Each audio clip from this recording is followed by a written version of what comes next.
I have here a short and quick one. This is a BMW F10 with driving stability error message in the navigation and instrument cluster.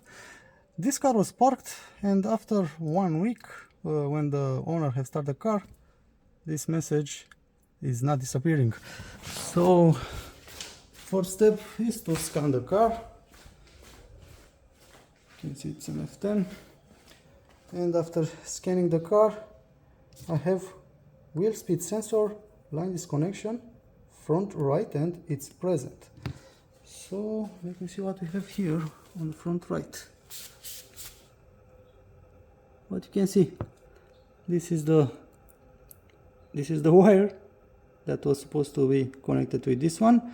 This is the front ABS sensor, front right, and if you can see here,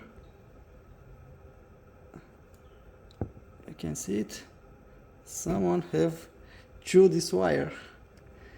What do you reckon? Was a cat, a dog, a big rat? This was easy. See you next time.